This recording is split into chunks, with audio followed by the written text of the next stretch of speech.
and welcome to the Tampa Bay History Center, the TICO room, for this evening's program.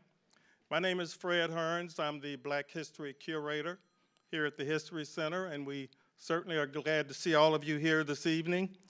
Let me say, first of all, that tonight's program is made possible with the generous support of AARP Florida, the History Center's endowment fund at USF, and USF Libraries.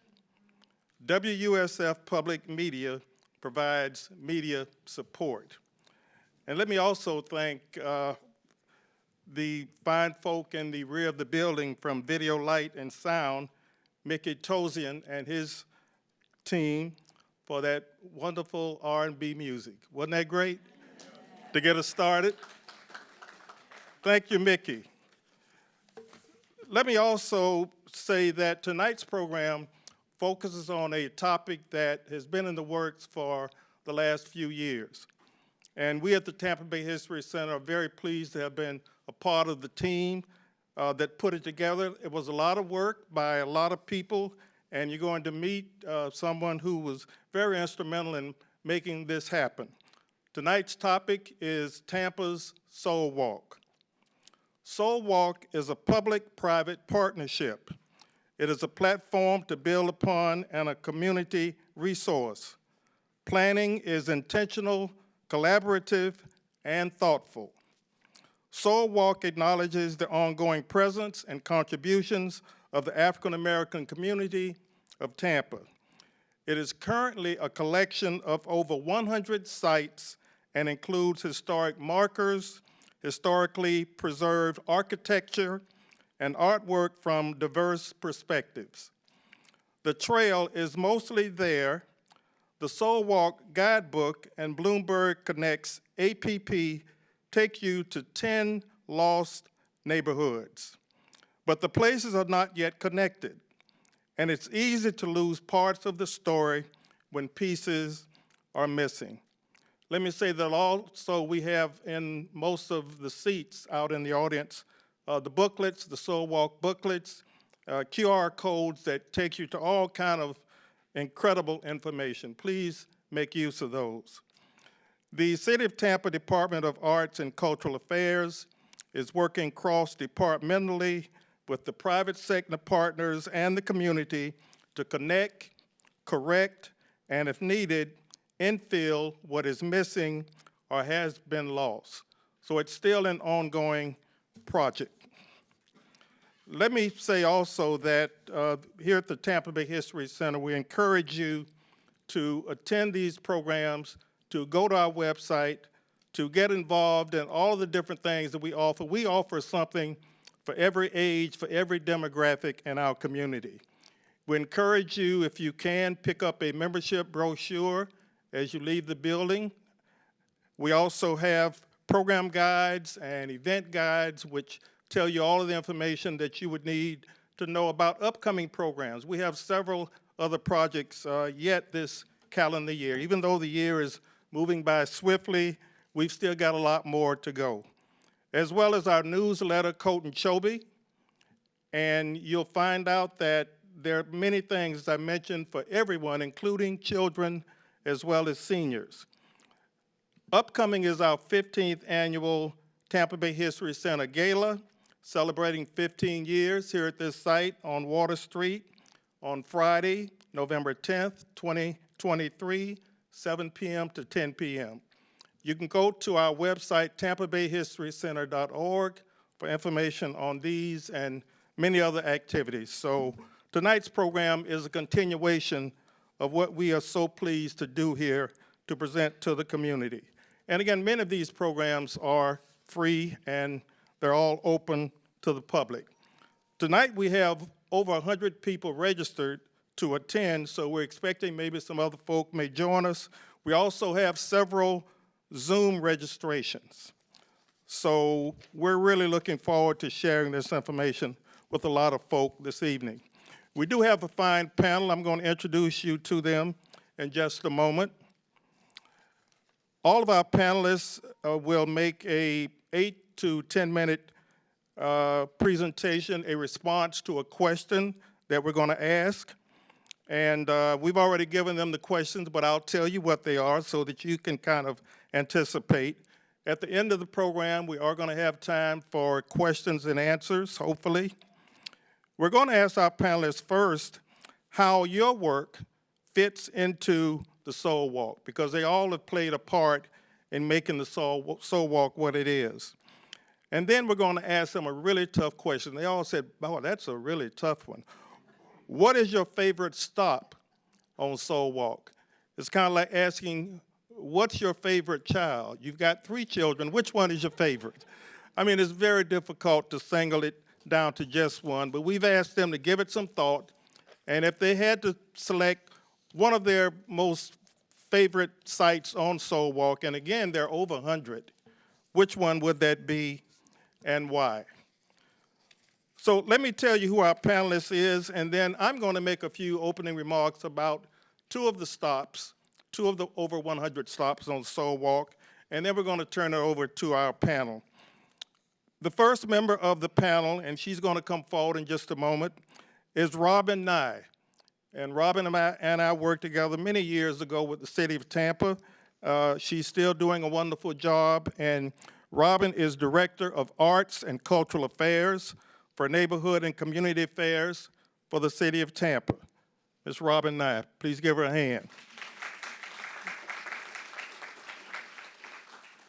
Our next panelist is Dr. Cheryl Rodriguez, again, someone I've known for many years, and someone I really am very fond of for the work she's done in this community and at the University of South Florida. She is a professor of Africana Studies in the School of Interdisciplinary Global Studies at the University of South Florida. Dr. Cheryl Rodriguez.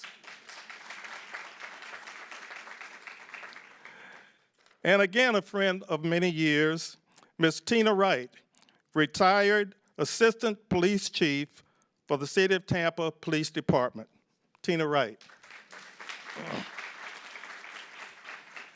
And a new friend who I just really met, who I'm sure you're going to enjoy hearing from, very talented person, Ms. Anika Jones, artist, creative director, Art You Hungry, LLC.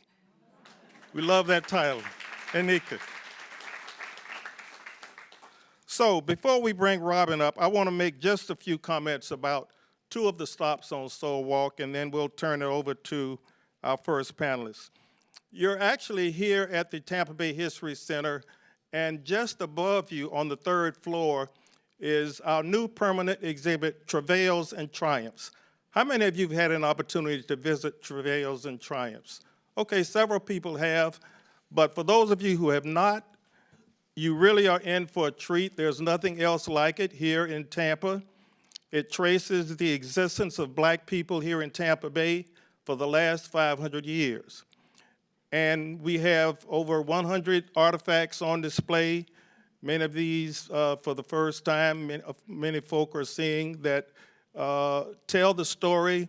You know, and I say to people all the time, they say, well, we have this idea for the History Center, and you ought to do this, and you should pursue that. A lot of great ideas, but we say, where are the artifacts? Where are the items we can put on display? That's what triggers the story. And so we were able to find some very difficult to get items that are on display here on the 3rd floor. It's called Travails and Triumphs. It follows the existence of Black people here in the Tampa Bay community for the last 500 years. So please visit the Tampa Bay History Center. There's a lot to see here. That's one of the things you really would want to take advantage of, Travails and Triumphs. And then a new venture that we just got involved in this year, and we're still in the process of finding out exactly what it's going to look like at the end, but we do anticipate that there will be at the St. James at Encore one day a version of a Black History Museum. How many of you know where Encore is? Okay, good. I didn't mean to kill the applause. I shouldn't have done that. You can clap again. We've had 3 programs there thus far this year, and we have another one coming up December 14th It's free and open to the public. Again, all you've got to do is go to our website to register. We do ask, even though it's free, that you pre-register at tampabayhistorycenter.org. On December 14th, which is a Thursday, our fourth and final program for this year is called Near the Cross, the History of Tampa's Black Churches. So we're going to have information about the earliest black churches here in Tampa. We're going to have some good old gospel music, a wonderful electric guitarist who also sings and preaches all at the same time. And it's free. But again, we ask you to go to our website and register again, Near the Cross, the History of Tampa's Black Churches, and that's Thursday, December 14th. St. James at Encore is located at 1202 North Governor Street. And that's about a mile from here in the middle of the Encore development here in downtown Tampa. So that's coming up, and we again invite you to take part in that program. Now, just a little bit about St. James, because this building has a very interesting history. And I remember years ago, Robin, when the City of Tampa did the survey of the historic buildings in that part of the city, and I believe the finding was that was probably the most sound of all of the buildings. That building dates back to 1921, the building that you're looking at. So it's 102 years old. You'd never know it if you go inside, though. The Tampa Housing Authority did an amazing job of renovating that structure just a couple of years ago. And we have a partnership here at the Tampa Bay History Center with the Tampa Housing Authority to do programming there. And again, we are doing surveys. You can actually go online. You can go to our website. You can call the History Center and find out how do you get a survey and complete a survey. Or you can come to the program on December 14th and do a survey there. We're interested in finding out what people would like to see at that venue. We've already done quite a bit of surveying, and we've had a couple of focus group sessions. So that's your opportunity to have some input into what we're going to have at St. James at Encore. That building actually traces its genesis back to the coming to Tampa of someone you may have heard before, Don Vicente Martinez Ybor. And when Ybor came here from Key West after opening his cigar factories in Cuba and having to leave there and move to Key West, and then there was a fire, and then he had to move again, and he decided to come to Tampa. And with him, of course, came hundreds, thousands of people from Cuba, from Spain, from Sicily, from other places to work in the cigar factories when we became the cigar capital of the world. Among those people were Afro-Cubans, black people from the Caribbean, who also were in the cigar business, and they left Key West and they left Cuba and other places, and they also came to Tampa. There were 10 families that joined together to found an Episcopal church, the St. James Episcopal Church. And St. James is, again, living a different life now, again, because it's come alive after being dormant for a number of years. There in the middle of the Encore, many years ago, it was known as Central Park Village Public Housing. A very fascinating history. That congregation a few years ago merged with the Episcopal House of Prayer. It's now the St. James Episcopal House of Prayer, Central Avenue and Columbus Drive. And so the former home of the church is now being revived as a center for activities of interest to the entire community. But the focus is on Black history. So again, we invite you to come out December 14th, and I'm going to now turn the discussion over to someone who I just introduced, a friend for many years.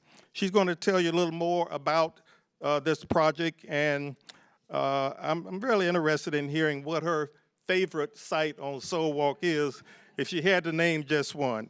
So let's greet Miss Robin Nigh.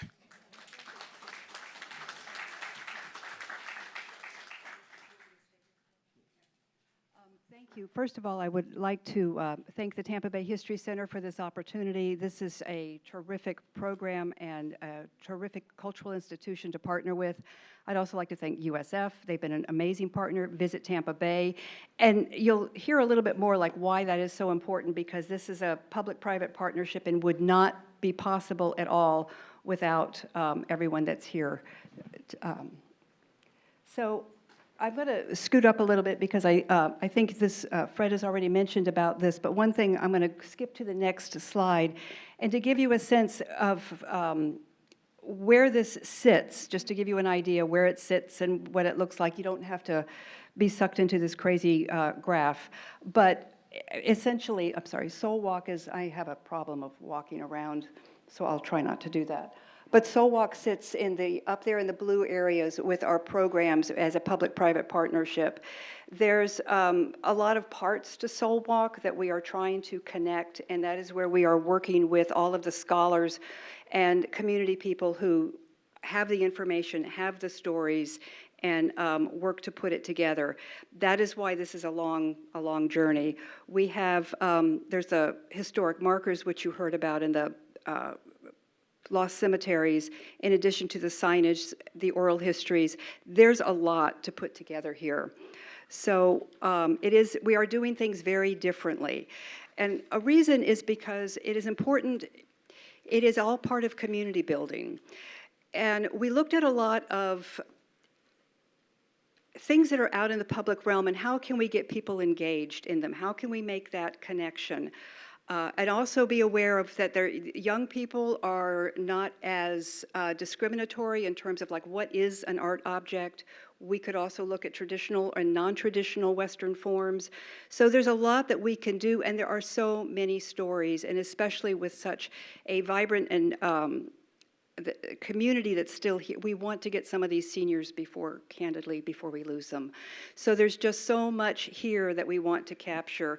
And how did we do that? Well, it's because it's something that we haven't done before, and honestly, I don't know anybody in the country that has a heritage trail like this, because it is engaging, it is voices, it is just very, very, it's built to be sticky, if you know what I mean. Because it also has to mean something, it has to be sustainable, and it's incredibly important and a privilege to be working on this this project. It kind of wrote itself, if I can say that, because there was so much that's out there that was disconnected. And it also started with people asking for a monument or a memorial for somebody that we already had one for. And that's on us. That's on us to tell that story and to get it out there. So we really want to pull together the community and the richness that we have. And it's also how you build community. And by that I mean, when you, what are you going to come back to? I mean, where is your heart, and what is the most important thing? And that's what I really feel like is our culture in the city of Tampa. And that is where your heart is, and that is what will bring you back. You won't come back because a road is paved really nice, right?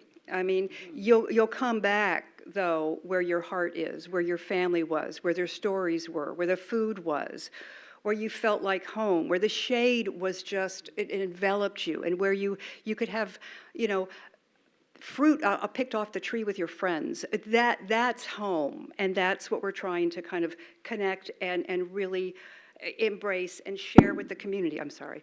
So there's just a lot of pieces to it. And there's a lot of scholars here that have the information that we can pull out and we can resurrect and put together. So we are looking at, you know, landmarks, historic preservation. We are looking at, we're working very much with the History Center on the historic marker trail, putting it together and bringing it into something, into a holistic image. We are also, of course, the historic cemeteries are critical. We are working with USF and Dr. Jackson, and we are to do all of the signage, to do interpretive signage on the, on the cemeteries. Our objective, we would really like to have this. I don't know if we can or not, because there's a lot of pieces that we are working on to have this done and installed, if at all possible, by November, right? November 2024. Okay. The signage for the cemetery, yeah. Big order. I know, it's a big, but we're excited, and we are, the whole thing about this, and one thing that Soulwalk is moving so slowly is because it is about community. We need you, we need your voices, we want to hear from you. We're working on the guidelines in regards, if you've got suggestions, you've got stories, please let us know. A lot is in development. We'll ask that you be a little bit patient because it does take a little bit of time. But there is just so much here, as you can see, in terms of the substance of it. And what is also very, very critical are these, the oral history initiatives. Some of the stories, and it's really amazing because we are a better community when we can speak and understand each other better, and sometimes we may not even know it could be something very, very simple. I'm starting to see and hear the magic that happens when people talk to each other, and that's coming together with Soulwalk, and that to me is incredibly rewarding. During some of these oral history things, just to give you a sense, I'm starting. It's magic, I have to tell you, or it's grace. Maybe that's a better way to say it. Somebody was interviewing, and it was a student, and she started to cry because, or actually, she didn't. The person she was interviewing started to cry because it was a very emotional thing, and this person was just deeply moved about it. He says he ruined his life because he was on drugs. Talking to a student who is a high school student, a journalism student, so you can see the levels of impact that is having. I mean, it's having on the person who is telling his truth, on the student who is learning what it's like to listen and to talk to people. It just echoes. I mean, it's like ripples in a pond, and again, I want to stress that it's just a very different way of doing things. We want to fuel the understanding and have the conversations.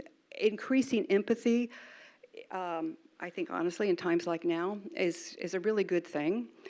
I'm sorry, it's a little awkward. Can you say the mayor? Yeah. Oh, okay. So also, but with the education and outreach program is coming, and that education program is going to be, can you believe it? Unbelievable, obviously, with the team that we have here. So I'm not going to read the list for you, as I think you can probably see that. But it will be again, kind of a different type of an educational program. And the biggest thing, this is so, that I also want to stress, I want to just, there we go. Sorry. It's about joy is the one thing that I really, really want to stress. It's about joy. This is good. This is wonderful. This is heart, and there are incredible people that are here and making this possible. That's it. Thank you. And I also want to just take a brief moment to give a shout out to the mayor who has popped in.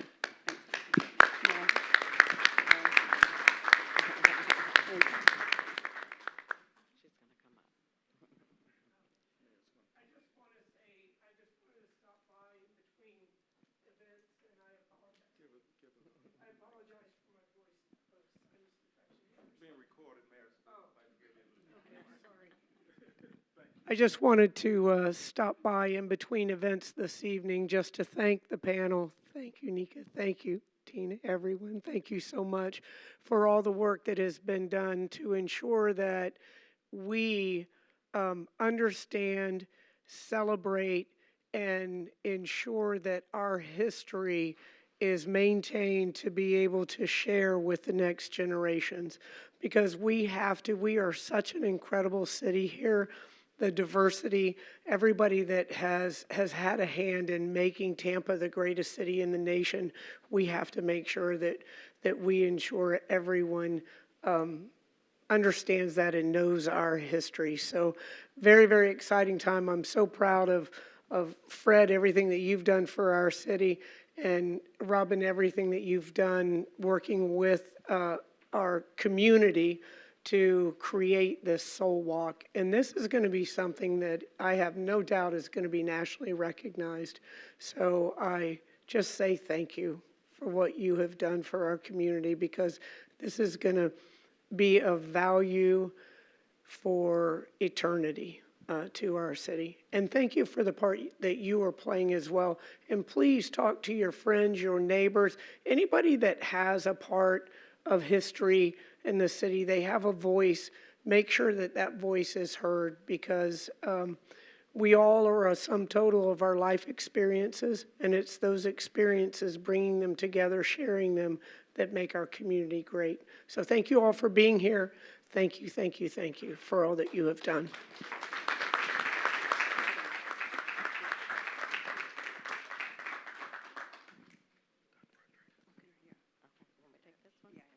Good evening. Good evening.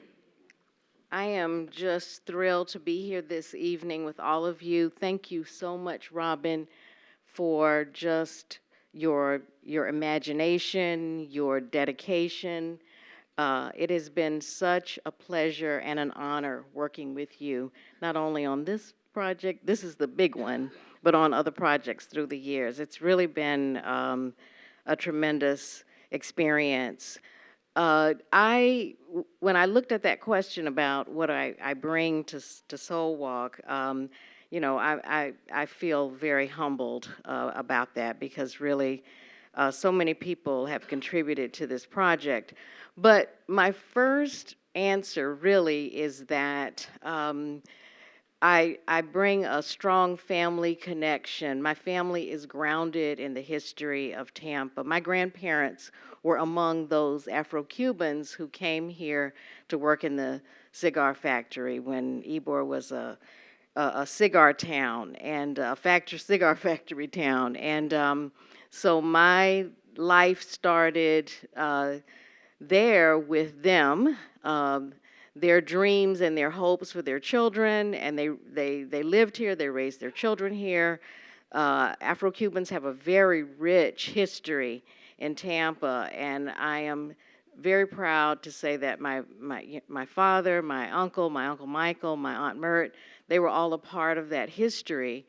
And right now, the building where my father's law office was, 703 Harrison, is still there. So that might be my favorite spot, so because that brings many memories to me about Tampa. So I feel very connected to this city. I feel called to honor and celebrate its rich African-American, Afro-Cuban, its Black history.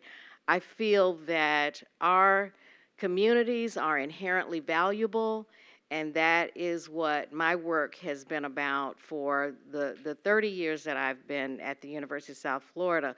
One of the projects that really stimulated my interest was many years ago in the 1990s.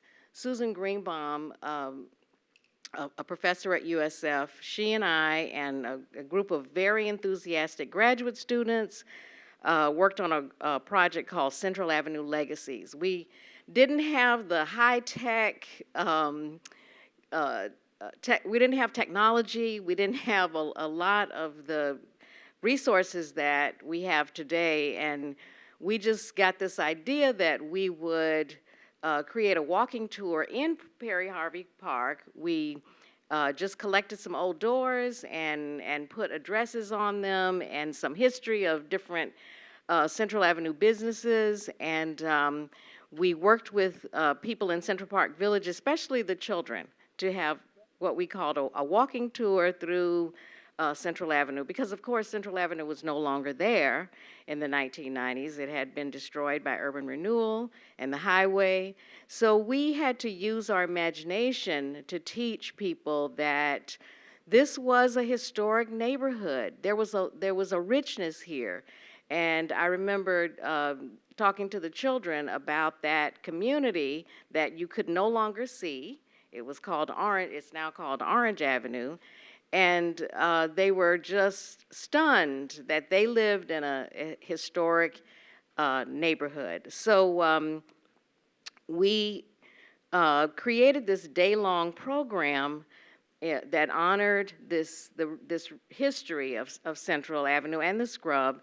And I thought, once we finished with that, I thought, I need to learn more and more about this community. I actually grew up here in that community once again because of my father's office being there. So I continued to study about that community, and I was the director of the Institute on Black Life for 12 years, and during that time, I decided that every opportunity I had, I would sponsor programs that brought people in to talk about Tampa's Black history.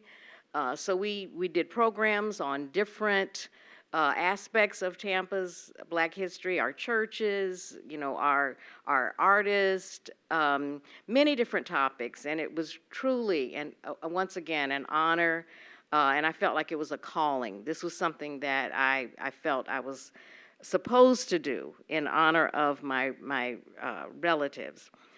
I also was very honored to serve as the county historian for a number of years, and in that time, that was also a learning experience for me because I had the opportunity to participate in creating historic markers and in talking to people about their passion for honoring certain sites. So it was fun, it was interesting, and I learned a lot. So all of these experiences, and there are many, many more, I could talk all night, but I'm sure you don't want to have me do that.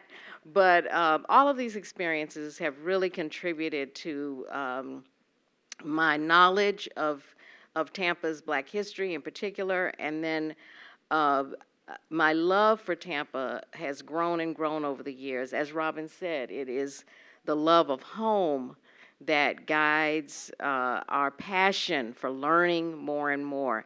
And every time I attend a program like this, I see on people's faces that people are excited about learning this history. And we are in a moment now where our history is really, really critical to our existence. So I say, let's keep on going, keep walking on that soul walk, Robin. Thank you very much.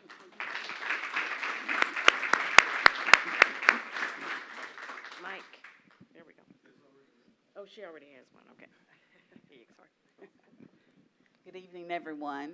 I'm Tina Wright, and the question that Fred posed, what is my work? How does it fit the Soul Walk Trail? Well, I'm no longer working, but let me tell you how my life has been linked to the Soul Walk Trail. My first school that I attended was Harlem Elementary. Some is known as Harlem Academy. It's no longer there, but I went to first and second grade at that school. It has since been torn down, but there is a plaque there to showcase where Harlem Elementary stood, and that is on the Soul Walk Trail. I lived in Central Park Public Housing, 1 block from the famous Central Avenue. And I can tell you today that my address was 1019 Apartment B, Scott Street. So what a experience, what a memory that I've had with being here to see and to live in an area that is going to be one of the greatest trails around. And then just moving on to, I can remember taking summer swimming lessons at Cyrus Green Pool. I can remember going to the Little League softball games to see the little boys in our neighborhood play ball against each other at Cyrus Green Pool. So that's where the trail is linked to my life. And then I went on to become a Tampa police officer, and for almost 27 years, I patrol the areas that are now a part of the Soulwalk Trail. Sulphur Springs. I can tell you that at Ponce de Leon, where that particular public housing was, now stands today the Tampa Police Department District 3 office. I could tell you that along the routes and the highways and byways of getting to calls, I can remember my instructor would say, well, do you know how to get there? Yes, I grew up here. I know Tampa. I know the Rogers Parks Golf Course, the number of events that we attended out there, the cookouts and the golf games and stuff. And it's just so, I'm just so honored to know that there is a trail that everyone can walk and see and learn history, see the contributions that the blacks have made throughout this city. There's things that I learned myself, having lived here, grown up here, my profession is here, still living in the area. There are things that I didn't know. I didn't know how the Fortune Bridge come about with that name until I became a part of the Soulwalk Trail Planning Committee. What an honor to have lived it, to have worked in it, to remember. I can tell you things about Central Avenue, the Lincoln Grocery Store, the Lincoln Theater, the Greek Stand. Oh my gosh, and I just go on and on. But those are the memories that I am so honored that are going to be around. I will hope that one day my grandson Malcolm would say, my T-Ma was a part of that committee that helped plan this soul walk that you all are walking on. But enough is said for me. I want you all to be a part of it. So you all have the opportunity right now to be a part of Soul Walk. Myself and Ida Walker and Sherry Brown, we are the team, along with Andy, we're the team that put together the Soul Walk cookbook. And we need you all. We need your recipes. I know it's some mamas and some grandmamas in here that can cook and throw down. I know that during the special holidays, they're asking you for special dishes. So we want those recipes. We want to be able to put together a cookbook that spells joy, that spells laughter, that spells love, that brings families together where we can enjoy, share memories, and create legacies. That's what, so I don't know if they have a copy of it, Robin, of the link to the cook. Okay, so you have, yes, go on there, put as much as you want in there about the family, you know, why this is a special dish. You know, give us the ingredients so that maybe somebody else can have a special dish. But please, this is your opportunity to be a part of this great trail, this great cookbook. And I am just, like I said, I'm just so honored to be a part of it. Who would have thought that, I retired in 2007, so who would have thought that Robin Nigh would ask me to join a planning committee to help create something like the mayor says it's going to be, I think, nationwide.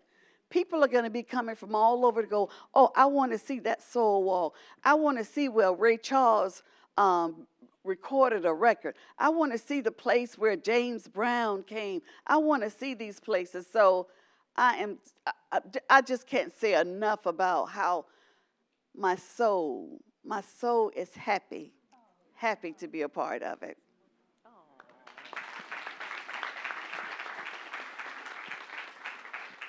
Wow, that was wonderful. I'm even inspired as a panelist with the past stories. But good evening, everyone. My name is Anika Jones.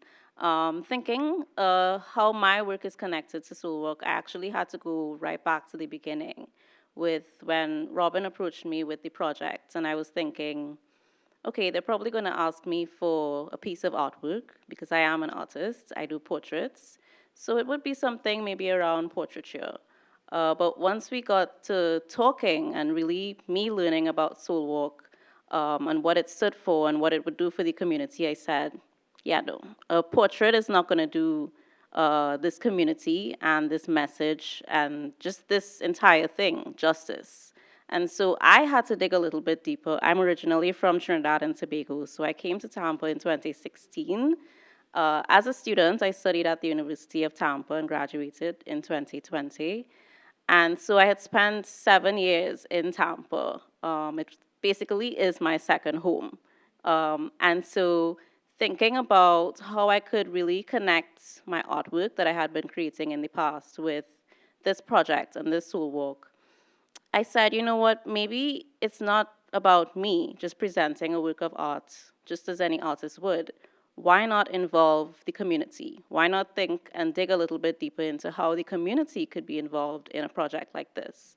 And so that's when the art kind of separated from just me presenting it as an artist into the community of 15 students who, all seniors. And think of that dynamic with me being really young and teaching a class of seniors for like kind of workshopping this art. Not in the traditional sense where I would be in my studio sitting in front of my easel and working on the artwork, but me being in front of students and them kind of teaching me about Tampa and flipping that narrative, but also them having an individual piece of artwork that they're each working on. Not every student was working on the same thing, and them having to kind of tell their stories through the artwork and that coming together to make one final piece, which I guess you guys will see in the PowerPoints as well. But using that traditional method of embroidery and hand stitching these elements of Tampa, that I kind of had to step away from my traditional portraiture that I would do and think of things that people would tell me about Tampa, think of things that I would see while I was at the University of Tampa, those palm trees, the river walk to the water, the famous seaboard chicken, all of those different things that I had learned about when I first came to Tampa and kind of bringing that back and leaving almost like a permanent essence of everything that Tampa was and everything that it is today, and everything that it will continue to be as well. So for me, again, it was removing myself as the artist and kind of jumping in with all of the other members of the community and them being seniors, and it being almost like a family that was developed at the end of that 5-week program of us workshopping these individual pieces. I had some of them actually say, why does this have to end? Like, could we continue doing these classes? Could we continue with this artwork? And for me, that's what it's about. It's not about just commissioning work and having it sit on this wall, but what does it mean? What story is it telling? How is it connected to community? And for me, being able to stand in front of the piece with everybody else who can now call themselves an artist as well, and them being able to tell that story and reflect on people who will come in the future and view the piece and know that multiple members of the community and their generations from before that contributed to this piece, I think is important. So I'm kind of biased with my favorite thing. I think it's like my project just because I don't mean this in any way, but like just the aspect of me seeing it through from the beginning of like thinking of it with tunnel vision of, okay, I'm just going to create a work of art, to seeing what the end result looked like and what it means. It's totally amazing. So thank you again, Robin, and everyone that was involved in this project and making this possible. It's truly something that Tampa needs and that we'll never forget because it will be embedded in the community for forever. Thank you. I said to the panel before we began, this hour is going to fly by, and it really has. I think we've got about 15 more minutes left. Robin, I want to give you an opportunity, though, if there's some slides you really want to get to, and maybe you can go to the podium so you can see the screen better, or if you want to do it from there. And then we want to leave a little bit of time for Q&A. So, you're okay? All right. We've got maybe about 3 or 4 minutes. Anyone have any burning comments you want to make before we turn it over to the audience? My favorite is Central Avenue. Okay, tell us why. I just remember all of the Black-owned businesses the eateries, oh my gosh, all of the photography, the photographer, the theater, the grocery store. Way back in our day, we called it the hairdresser. And my mom used to take me, and I used to get my hair straightened and curled, the hairdresser. But oh my gosh, we would go to on Wednesdays to the Lincoln Theater with 6 bottle tops of knee-high, upper 10 caps. And you got in to see the movie. And once the movie was over, they gave you a voucher for a free drink and a Charms lollipop. Now, am I not taking it way back? And I can remember that. Me and Ida was talking about that, and she'd go, oh my gosh, yes, I remember that, Tina. What is the grade? It was really good.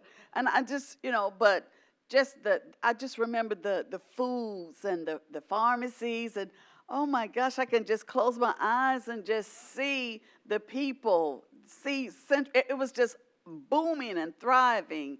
And then of course, we have urbanization. So, Central.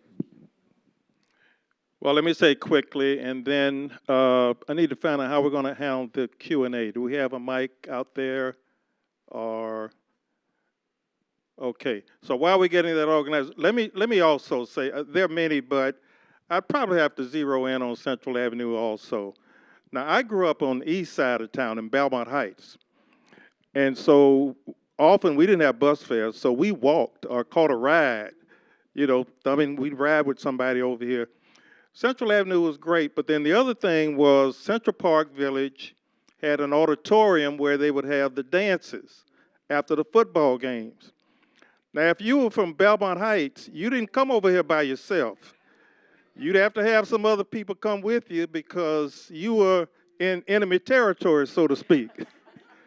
But it was all in good fun. It really was. I mean, even the parts of it that, when, we maybe have to run back home, but everybody lived. Everybody, think about that and think about what's happening today. You wouldn't send your children out to walk across town to go to a dance and feel safe about it, but we did that. So questions from the audience. Do we have anyone? And yes, we do have someone right here. Yes. Hi, Ms. Naneka. I was just wondering where Guardian of the City will be exhibited.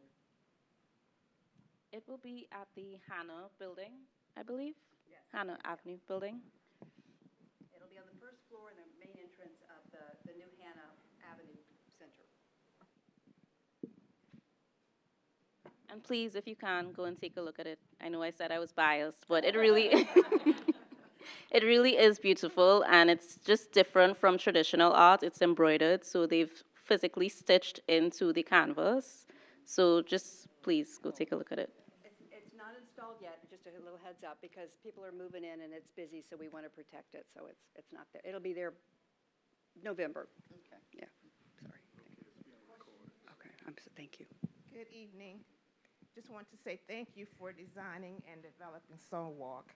I absolutely love it. Whenever I have friends and family that come to town, I make it a point to take them along the trail. So thank you so much. My question has to do with ID number 50. The address is I'm not sure of the address of ID number 50 on the. What is item number 50, if I may ask? It's the two-story frame house. The address that's listed is North Boulevard, and that's I kind don't know of, what that, do you recall what that is? that bewilders me, the address for that ID marker for the two-story frame house in the Scrubs. That's the Jackson. That's the Jackson. That's the Jackson. No, that's on Scott Street. Yeah, that's on Scott Street. Yeah. But the address that's listed is. So that's incorrect, because Oh. the two frame houses are on Scott Street. Thank you for pointing that out, though. Page 15, okay. There are two wood frame houses that are the only houses left from the 50s when the Scrub was there. And I know one of the guys who lived in there were two brothers who were living there. Their father built that house, and he said to me, one of the brothers, their father said to them, this might not look like much today, but one day this is going to be worth a lot of money. And they are worth a lot of money today. So they are being preserved. They're owned by the Tampa Housing Authority. I'm not sure exactly what their plans are, but they are being preserved. So, but thank you for pointing that out. Yeah, that's Scott Street near Nebraska Avenue. Right. Thank you, Deborah. What was the number? 15. Number 15 or 50? 50. Thank you, yeah, thank you. Good catch. Thank you. Another question? Yes, up front. She's bringing the mic. Here we go. Okay.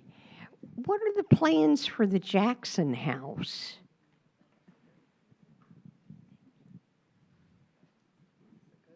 Everybody's looking at me? The City of Tampa and the Jackson House Foundation and the folk who are financing the redevelopment, it will be redeveloped. You probably know as much about it as I do, honestly. The Tampa Bay History Center has sort of been involved, but I can't answer what's going to happen. The City of Tampa, the Jackson House Foundation, and I don't know if anyone is here from the Jackson House Foundation, they have that information. And something good, I hope. Yeah, we're hopeful that something good will happen. Does everyone know where the Jackson House is, what we're talking about? It's been in all the papers. Willie Robinson, who was the last owner to actually live in the Jackson House, we were friends, went to school together, and I know that he and his mother, who lived there for 87 years, this lady was born in the Jackson House, lived there all her life, and she died in the Jackson House. And it was her desire that it be preserved and that it become a museum or something, and she refused to sell. She said, we're not going to sell this property. The Jackson House sat in the middle of what was a black neighborhood, Zack Street, on both sides of the street, black folk, all those homes. And they're all gone except for the Jackson House. And we hope something good will happen there, but I can't tell you specifically what or when. Sorry. Is there an estimated time for the cookbook? I mean, We want the recipes.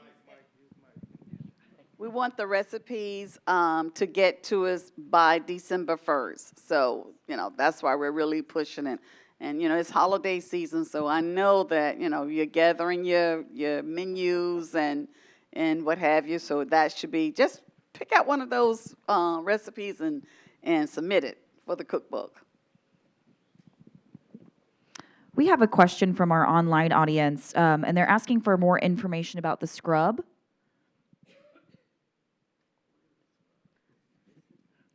Well, we can go back to the liberation of the formerly enslaved blacks who lived here, May 6, 1864. So when these black people got their freedom, many of them had no money. They had nowhere, or none of them had any money. They had, many of them, nowhere to go. So they stayed in Tampa, some of them, not all of them. Some of them left to go look for their loved ones because family members, as you know, during slavery, were often sold away, and they went to find their loved ones to reunite with them. But the ones who remained in Tampa, many of them settled in the Scrub neighborhood. And just about half of the black population, many years later, still lived in that part of town, the Central Avenue district. And that's why the businesses developed there, because there were so many black people living there on Central Avenue and so forth. But the Scrub was, the name came from a bush, sort of a small palmetto type bush, and there were thousands of them in that area. So it was just called the Scrubs between downtown and Ybor City, and that's kind of where the name came from. And now that is, part of it is Encore, and the rest of it is being developed. I don't know if you've driven down Nucio Parkway lately. You'll be amazed at what you see with the construction that's going on. Tampa Park Apartments for many years were there. So that neighborhood, just like a lot of other neighborhoods in Tampa, are changing. But that was the Scrub, where many black folk raised their families for many, many years, and now it's changing again. Thank you, Mr. Hearns, for your leadership on all things related to history in Tampa, and thank you to the panel. Really appreciated your insight tonight. I'm just curious. I think this is great, and just wondering what your thoughts are around how this translates to getting the youth interested and excited about this history, right? We want all people to get it, but particularly that generation to get it and begin to own it so they can, so the roots grow deep. But just curious, everything now is gamified or social medialized, or there's always that automation and, something in your hand. And so just curious what your thoughts are. Sitting right in front of you is Ursula Odom. I'm going to put her on the spot because I know she doesn't mind. We're friends. Co-chair of the African American History Task Force, and many other titles. But Ursula, you can address that, I think. Okay, so in Hillsborough County, we are fortunate because we have a task force that is focused on making sure that Black history is taught in the schools. And, we hear a lot about it in the news where things are being said and done, but what's on the ground here in this county is actually focusing on getting that word out to students that we are a part of history. On a personal note, when I hear about young people, I give the walking tour, and my favorite story, I was talking about Clarence Ford and how he said when he went to the lunch counter, he knew that they were not going to serve him. So he didn't have a dime in his pocket. And so some little kid looked at me and said, "So what you're telling me is he made change with no change?" I said, "No, you didn't." So my point is, they hear it if they can connect to what you're saying. And one of the things that I do love is there's another young lady that's associated, Ashley, comes in ever so often. I hear the doorbell ring, ding, ding, and she said, Miss Ursula, this is what I'm working on. You got a book about that?" And so I pull the old school stuff off the shelf, and she turns it into new school stuff. So there's a connection if you make the connection.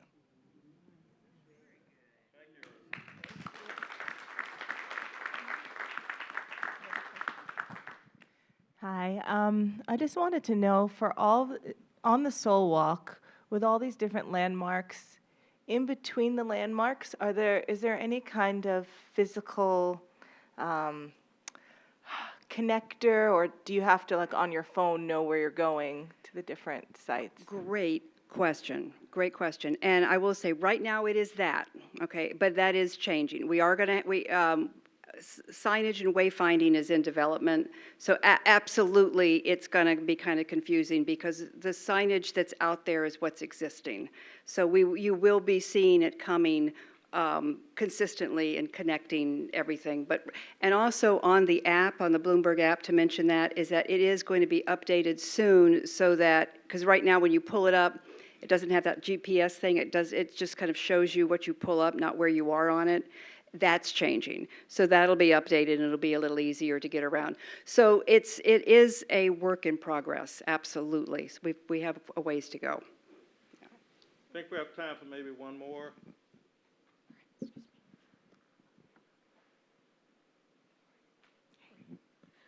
Will there be historical markers placed in the garrison? I'm looking at the maps and landmarks and trying to determine how they relate to Black history.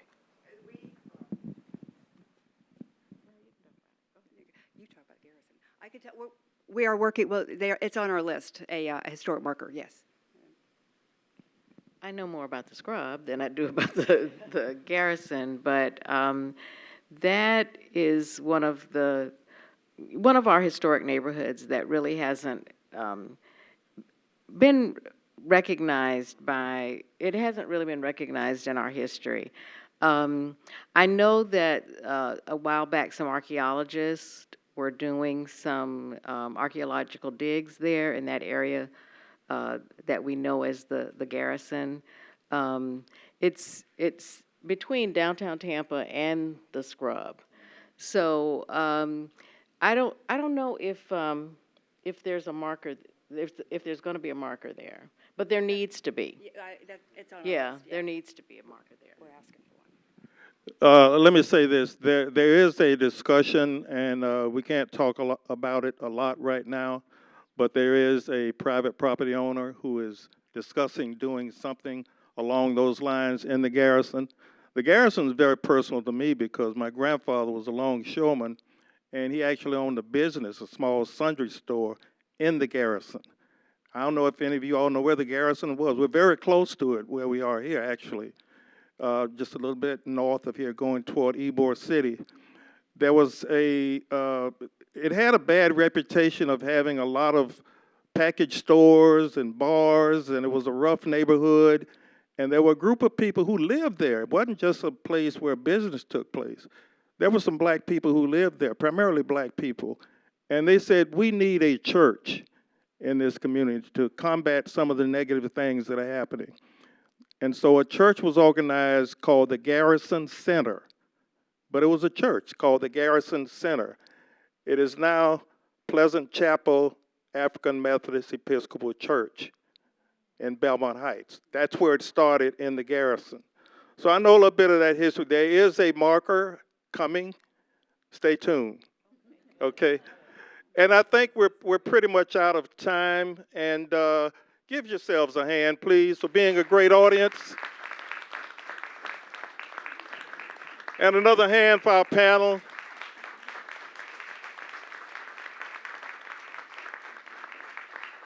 You've been wonderful. We've enjoyed having you. I knew the hour would fly by. Remember, December 14th, Tampa Bay History Center at St. James at Encore. We're going to have a program.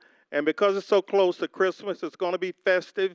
It's free, open to the public. Go to our website, tampabayhistorycenter.org. Good night, and drive home safely.